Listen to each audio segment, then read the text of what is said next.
वही देखिए, बिहार में एसआईआर पर सुप्रीम कोर्ट में अहम सुनवाई हुई। ड्राफ्ट वोटर लिस्ट में दावे और आपत्ति दर्ज कराने की अंतिम तिथि को बढ़ाने की याचिका दी गई थी। इसके साथ ही सुप्रीम कोर्ट ने आधार कार्ड को नागरिकता का प्रमाण पत्र मानने से भी इनकार कर दिया है।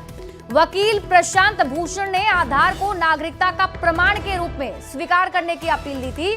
वहीं निर्वाचन आयोग के वकील ने कोर्ट को यह बताया कि अब तक 7.24 करोड़ वोटर्स में से 99.5% वोटर्स ने दस्तावेज जमा कर दिए हैं। तो आज सुप्रीम कोर्ट में भी इस पर अहम सुनवाई हुई है। शेष मतदाता सूची पुनरीक्षण से जुड़े मामले में सुप्रीम कोर्ट में आज महत्वपूर्ण सुनवाई हुई है। किस तरह से आज सुप्रीम कोर्ट में तमाम दलीलों को रखा गया, इसको समझते हैं। क्लब दुबे हमारे साथ में हैं। त्रिवेदी, आज किस तरह से तमाम बातों को आज कोर्ट के सामने रखा गया, इसके बारे में? देखिए, दो मूल बातें हुई हैं आज। एक था आधार का कवरेज और दूसरा था टाइमलाइन का एक्सटेंशन। दोनों ही चीज़ रिजेक्ट कर दी गई हैं कोर्ट से। प्रेयर थी कि टाइमलाइन को एक्सटेंड करना चाहिए क्लेम्स एंड ऑब्जेक्शंस के लिए। कोर्ट ने नोट किया है कि 1 सितंबर के बाद भी लोग जिनको क्लेम एंड ऑब्जेक्शन फाइल करने हैं वो अपना फाइल किया जा सकता है और उनका नाम इलेक्शन के रोल में, फाइनल रोल में इंक्लूडेड होगा। आधार को लेकर कोर्ट ने एक महत्वपूर्ण क्लैरिफिकेशन दिया है कि आधार का पर्पस लिमिटेड है जो स्टैट्यूट बुक कहती है उसके हिसाब से। जो हमारे प्रावधान है इलेक्शन को लेके या फिर आधार एक्ट को लेके, वो ऑथेंटिफिकेशन ऑफ आइडेंटिटी के लिए आधार का यूज़ परमिट करते हैं, सिटीजनशिप के लिए नहीं। आधार का मसला तो पहले भी क्लियर किया जा चुका था कि नहीं, इसको आप पहचान के लिए आप कर सकते हैं, नागरिकता का वो संबंधित दस्तावेज नहीं है। लेकिन किस तरह से फिर से आज इस मामले को दलील दिया जा रहा था? देखिए, ये बात आपको पिटिशनर से पूछनी पड़ेगी कि इतनी बार सुप्रीम कोर्ट इस बात को क्लैरिफाई कर चुकी है, फिर भी बार बार ये पिटिशन में बात क्यों आ रही है।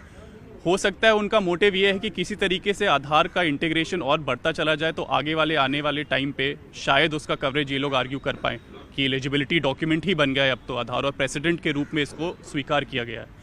तो वो चीज़ आज सिरे से खारिज कर दी गई है सुप्रीम कोर्ट। नेक्स्ट सुनवाई 8 तारीख की इस मामले में अगली जो सुनवाई है 8 सितंबर को होना है। और जिस तरह से बिहार मतदाता सूची पुनरीक्षण से जुड़े मामले में जिस तरह से तमाम दलील कोर्ट के सामने रखा गया और कहा गया, जिस तरह से इस मामले पर 8 सितंबर को जब इस मामले में सुनवाई होगी तो उस मामले में कुछ नए जो पहलू हैं, जो नए इनपुट जो हैं बकायदा वो कोर्ट के सामने रखे जाएंगे।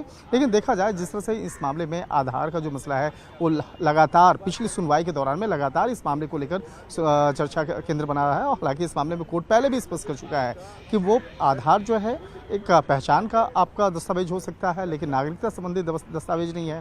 लेकिन इस मामले में किस तरह से अब आगे की सुनवाई होगी, देखना लाजमी होगा।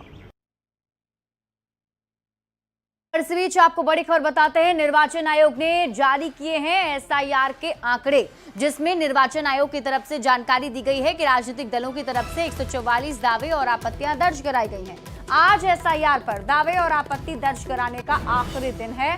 तो बड़ी खबर आपको बता रहे हैं, और इलेक्शन कमीशन की तरफ से यह आंकड़ा जारी करके बताया गया है कि जो दावे और आपत्ति दर्ज कराने के लिए मोहलत राजनीतिक दलों को दी गई थी, अब तक राजनीतिक दलों की तरफ से 144 दावे आपत्ति दर्ज कराए गए हैं।